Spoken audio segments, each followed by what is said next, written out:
Facebook responding to the latest on the outages, saying in a tweet from CTO Mike Schrepfer, saying sincere apologies to everyone impacted by outages of Facebook-powered services. Right now, we are experiencing networking issues, and teams are working as fast as possible to debug and restore as fast as possible. Facebook, Instagram, WhatsApp have been down for much of the day today. Now, the New York Times is reporting that Facebook has dispatched a small team to one of its California data centers to try to manually reset its servers in an attempt to fix the problem. So it seems like Facebook is trying to address a very big issue at a day when there are a lot of other negative headlines about the company, guys. Judy, do we know if they have their own servers? Sorry, Sarah, is that run by them, or is it outsourced to a Microsoft or Google or Amazon?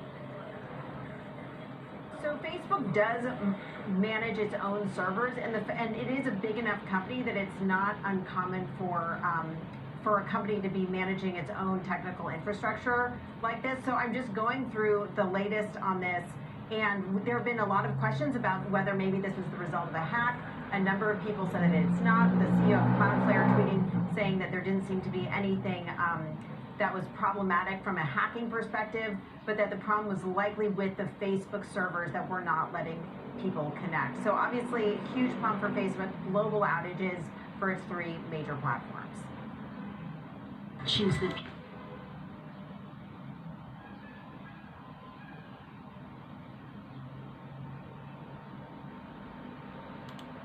Facebook, WhatsApp and Instagram have all gone down in a major outage overnight. The 3 apps, which are all owned by Facebook and run on shared infrastructure, completely stopped working just before 3 o'clock this morning. Mark Stone has more from DC.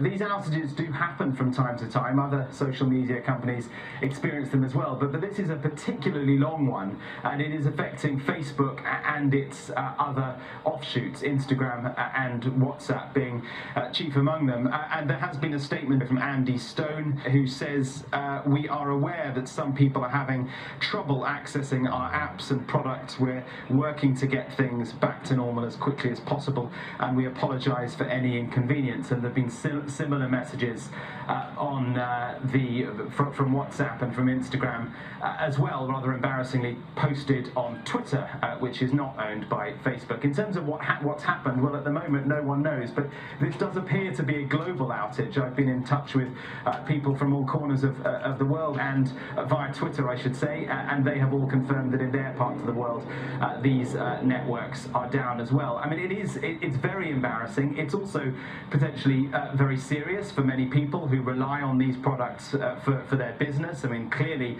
in many parts of the world people use Facebook for business rather than for social media, and so for them this difficulty is going to be, it's going to be very, very hard, I think. And there is a somewhat strange coincidence that Facebook is actually in the news today because of a whistleblower here in the United States who has been talking in the past 24 hours in a very embarrassing way for Facebook, talking about conflicts of interest between what was good for the public and what was good for Facebook, effectively saying that Facebook's own research has said that it amplifies hate, misinformation and political unrest, but that the company is hiding what it knows, effectively putting eyeballs and profit before safety. Now, there is no suggestion that this outage and the whistleblower and the news that has emerged, that it is anything other than a coincidence at this stage, but certainly a difficult day for Facebook.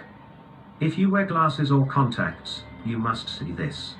An award-winning doctor reveals an astonishing, natural way to reclaim the 20/20 vision you were born with in record time. Did you know